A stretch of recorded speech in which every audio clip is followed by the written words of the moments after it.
IMF जो है वो कोई हमारे अवाम के या मेरे और आपके फेवर में नहीं है। आईएमएफ अपने जो इंटरनेशनल एजेंडा है उसको लेके चलता है। अगर इंपोर्ट को खोल देंगे तो इंपोर्टेड गाड़ी की प्राइसेस कम होंगी। गवर्नमेंट को लोगों को रिलीफ देना है, सस्ती गाड़ी देनी है और अपने टैक्स रेवेन्यू को भी बहुत ज्यादा इफेक्ट नहीं करना। तो जो लोकल गाड़ियों के ऊपर टैक्स है जो तकरीबन 50 से 52% है, अगर गवर्नमेंट उसको 10% कम कर देती है, लोगों को सस्ती गाड़ी भी मिल जाएगी। आईएमएफ की सिफारिशात पर हुकूमत पाकिस्तान ऑटो सेक्टर में बड़ी तब्दीली की तैयारी कर रही है।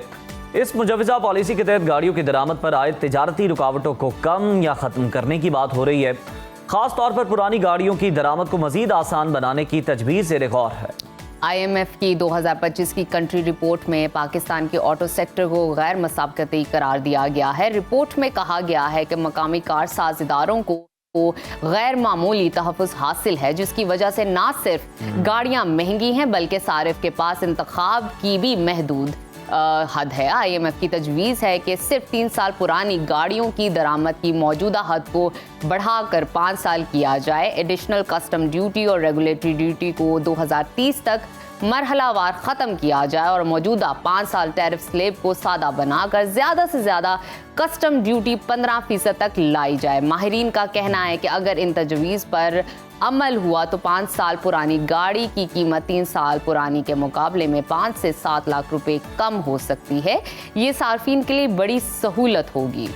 दूसरी जानिब अगर देखा जाए तो पाकिस्तान ऑटो मैन्युफैक्चरर्स एसोसिएशन और दीगर मकामी इदारे इस पॉलिसी पर तहफ़्फ़ुज़ात का इजहार कर रहे हैं। उनका कहना है कि ये तब्दीलियाँ अगरचे वक्ती तौर पर फ़ायदेमंद होंगी मगर मकामी ऑटो इंडस्ट्री को शदीद नुकसान पहुँचा सकती हैं।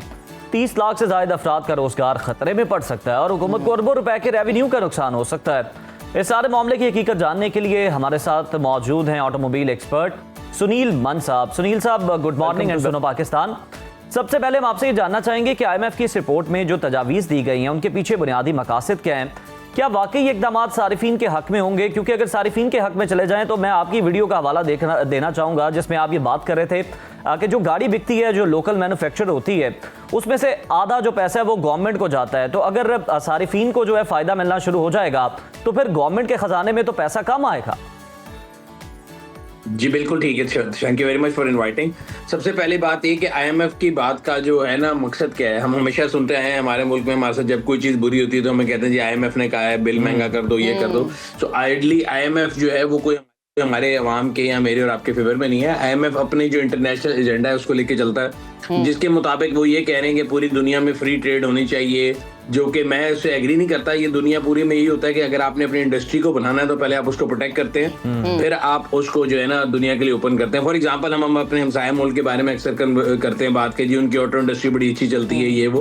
तो उन्होंने 20 साल के लिए अपनी इंडस्ट्री को बंद किया, बाहर से इम्पोर्ट्स को बंद किया और फिर लोकल इंडस्ट्री जब अपने पैर पे खड़ी हो गई तब उन्होंने ओपन किया।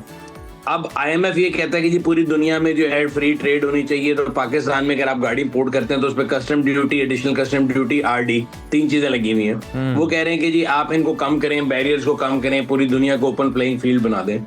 तो इन एसेंस तो बड़ी अच्छी बात है और ऑन पेपर भी ये लगता है कि अगर ये हो जाएगा तो सार्फिन के लिए फायदा ये होगा कि उनको अगर लोकल गाड़ी महंगी मिल रही है तो वो इम्पोर्ट कर लेंगे। बट जवाब आपके सवाल के अंदर छुपा हुआ है। आपने अभी क्लियरली बताया कि जो गाड़ी लोकल बिक रही है उसके अंदर डायरेक्टली इनडायरेक्टली 50% का जो है ना टैक्स है।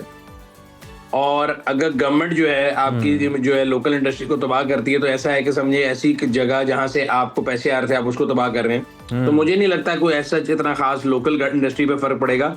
बट यस, अगर इंपोर्ट को खोल देंगे तो इंपोर्टेड गाड़ी की प्राइसेस कम होंगी। मेरी इन्फॉर्मेशन के मुताबिक इंपोर्ट को एकदम तो खोला जा ही नहीं रहा। अच्छा, ये जो आरडी है इसको कम किया जा रहा है और ओवर 5 इयर्स जो है टारगेट है कि जी एसीडी और आरडी को कम कर देना है। आपको आवाज आ रही? जी बिल्कुल आ रही है। सुनील साहब, मैं आपसे समझना चाहूंगी, अगर 5 साल पुरानी गाड़ियों की दरामद की इजाजत मिल जाती है और ड्यूटीज कम हो जाती हैं तो मार्केट पर इसका फौरी असर क्या होगा और किन तबकात को इसका सबसे ज्यादा फायदा पहुंचेगा, ये भी बताइएगा। देखिए अभी आपका सवाल जो है मैं थोड़ा उस पर आता हूँ। एक पॉइंट हम आगे जंप कर रहे हैं। अगर मिल जाता है फिर तो वाकई 5 से 7 लाख कम होगी, ये लोगों को फायदा होगा। लेकिन इसमें बहुत से इफ्स एंड बट्स हैं। अच्छा। हमने देखा, हम अपना बिजली का बिल देखते हैं, उसमें जो है ना बिजली का यूनिट जो है वो 20 रुपए से शुरू होता है और एडिशनली एंड पे आपको और मुझे जो मिलता है वो तकरीबन 70 रुपीज के करीब होता है। उसमें नीलम जेलम सरचार्ज, टैक्सेस, फर्दर टैक्सेस, किसी भी नाम से टैक्स लगा दिया जाता है। तो मुझे नहीं लगता कि इस तरह इधर भी आरडी कम करके और आपको और मुझे सहूलत देना कोई ऐसा मकसद होगा। At the same time cost of industry जो आपको 50% जो है कमा के दे रही है, मुझे नहीं लगता ऐसा कुछ होगा। अच्छा सुनील साहब, अगर हम देखें तो जिस तरह से बात की जा रही है पाकिस्तान ऑटो मैन्युफैक्चरर्स एसोसिएशन की जानिब से कि एक तो हुकूमत को रेवेन्यू का बड़ा नुकसान होगा, फिर वो कह रहे हैं कि 30 लाख से ज़ायद अफराद जो हैं वो इस इंडस्ट्री से जुड़े हुए हैं, उनके बेरोज़गार होने का भी ख़तरा मौजूद है, तो क्या ये दावे ठीक है उनके? देखें, हमेशा दो साइड्स हैं, एक है न्यू कार मैन्युफैक्चरर का, एक है यूज कार इंपोर्ट वाले, और बीच में है कंज्यूमर को तो फायदा है अगर इनका कंपटीशन होगा, बढ़ेगा और गाड़ियां और आएंगी। यूज कार वाले हमेशा कहेंगे जी न्यूज वाले जो है वो मैन्युफैक्चरर नहीं असेंबलर हैं, न्यू कार वाले कहेंगे जी यूज कार वाले जो है वो लगी हुई गाड़ियां मंगाते हैं। ये जंग हमेशा से लड़ते चलते आई है और हर जो है ना बजट के बाद होती है। बट इस दफा एडिशनल ये आ गया है कि जो है ना यूज कार वाले, उनको जो बेसिकली एलिबाई मिला हुआ है या जो आईएमएफ ने कहा है कि जी आप ड्यूटीज कम कर दें, तो उससे ऑब्वियसली यूज कार की इंपोर्ट का फायदा होगा। न्यू कार वाले कहते हैं कि जी यूज कार वाले जो हैं वो लगी हुई गाड़ियां मंगाते हैं, उसकी क्वालिटी का नहीं। मेरा सवाल ये है कि अगर आप यूज कार इंपोर्ट खोल देते हैं और आप जो कह रहे हैं कि जी, मैं कल रिपोर्ट पढ़ा था कि जी 15% का डिफरेंस रह जाएगा लोकल और इंपोर्टेड गाड़ी के अंदर सिर्फ टैक्स का, तो फिर लोकल इंडस्ट्री आपने बनाई क्यों है? फिर ये लोकल इंडस्ट्री से जो आप टैक्स लेते थे उसकी कलेक्शन आप कैसे करेंगे? और मैं एज्यूम कर लेता हूँ कि 1 लाख गाड़ी आपने अगले साल इंपोर्ट करनी है, अगर $20,000 की भी एवरेज गाड़ी है तो $2 बिलियन का आपके पास फॉरेन एक्सचेंज कहाँ से आएगा वो गाड़ी इंपोर्ट करने के लिए? डॉलर के ऊपर जो प्रेशर आएगा उसको कौन कंट्रोल करेगा? अच्छा सुनील साहब, एज ए एक्सपर्ट आप ही से जानना चाहूंगी, आपके नजदीक क्या बेहतर सोल्यूशन रहेगा जिससे हुकूमत भी अच्छा रेवेन्यू जनरेट कर सके, मुल्क के लिए भी अच्छा और लोगों के लिए भी एक अच्छी फैसिलिटी क्रिएट हो सके? आप क्या कहेंगे इस पर, इस सिनेरियो को देखते हैं? मेरे ख्याल से तो देखिए, विन विन सिचुएशन ये है कि अगर गवर्नमेंट को लोगों को रिलीफ देना है, सस्ती गाड़ी देनी है और अपने टैक्स रेवेन्यू को भी बहुत ज्यादा इफेक्ट नहीं करना, तो जो लोकल गाड़ियों के ऊपर टैक्स है जो तकरीबन 50 से 52% है, अगर गवर्नमेंट उसको 10% कम कर देती है तो इकोनॉमिक्स के हर रूल से सप्लाई डिमांड के लिहाज से डिमांड बढ़ेगी, लोगों का एक्सपेंडिचर बढ़ेगा और उनका मेन रेवेन्यू उतना रहेगा या उससे ज्यादा हो जाएगा और लोगों को सस्ती गाड़ी भी मिल जाएगी। और जो आपने 13 ऑटो इंडस्ट्रियों को जिनको बुला के पाकिस्तान के अंदर एक इन्वेस्टमेंट कराई थी, उनको आप दोबारा भगा के अगली इन्वेस्टमेंट को तंग नहीं करेंगे। तो मेरे ख्याल से तो वाइस पॉलिसी ये है कि जो लोकल गाड़ी के ऊपर टैक्स लगा हुआ है उसको कम कर दें और रेवेन्यू बढ़ा लें। सुनील साहब, क्या ये हकीकत है कि हमारी ऑटो इंडस्ट्री आलमी सतह पर मुसाबकत के काबिल नहीं है? अगर वाकई ऐसा है तो फिर इसकी क्या रीजंस हैं और हुकूमत इस हवाले से क्या रिफॉर्म्स लेकर आ सकती है? एक तो आपने बड़ी अच्छी तजवीज़ दी कि जो 10% है वो टैक्सेस में आप कमी कर दें। सर देखिए, किसी भी Pakistan is one of those countries total दुनिया में 50 से कम ममालिक है जिनमें ऑटो इंडस्ट्री लगी हुई है। और ऑटो इंडस्ट्री या कोई भी इंडस्ट्री जब शुरू में आती है तो आप उसको कम्पीट करने से पहले थोड़ा एक प्रोटेक्शन का टाइम देते हैं। हमारे मुल्क में हुआ ये कि 92 से लेके जब भी कोई हुक्मरान आता था उसको अपना वोट लेना होता था या रेफरेंडम करना होता था, तो वो इस ऑटो पॉलिसी से खेल के लोगों के दिलों में अपना घर बनाता था कि जी 10 साल पुरानी गाड़ी खोल दो, 15 साल पुरानी खोल दो। तो ये वो इन्फेंट है जो कभी ग्रो नहीं कर सका, बिकॉज जब ये चलना शुरू करता है आप उसको थोड़ा मार के गिरा देते हैं और अभी फिर वही होने लगे है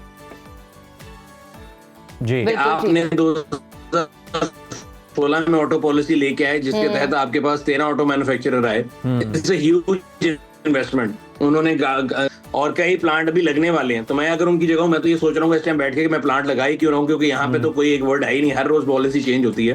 तो I think we have to stick by to the policy and if we want this local industry to be here we should decide for once and if we want them to leave then we can tell them कि भैया आप चले जाएं, हम सिर्फ import पे काम करेंगे। बिल्कुल ठीक है। अब बताइएगा, क्या सस्ती दरामदी गाड़ियों की दस्तयाबी मकामी सारिफ को मियार के लिहाज से बेहतर ऑप्शन देगी या आप समझते हैं कि ये सिर्फ एक वक्ती फायदा होगा जिसे लोग उठाएंगे? देखिए, कॉस्ट के लिहाज से तो वो गाड़ी जरूर सस्ती होगी, म्यार के ख्याल से मैं एग्री नहीं करूंगा, बिकॉज आपने भी देखा होगा इंपोर्टेड गाड़ियां जिस हालत में पकी है तभी वो कॉस्ट इफेक्टिव होती है। अगर आप एप्पल टू एप्पल कंपैरिजन करेंगे तो अगर आप एक ग्रेडेड गाड़ी जिसको अच्छी गाड़ी बोलते हैं उसको मंगाएं और 0 मीटर लोकल गाड़ी देखें तो लोकल गाड़ी सस्ती है। ठीक है, बहुत शुक्रिया सुनील मान साहब।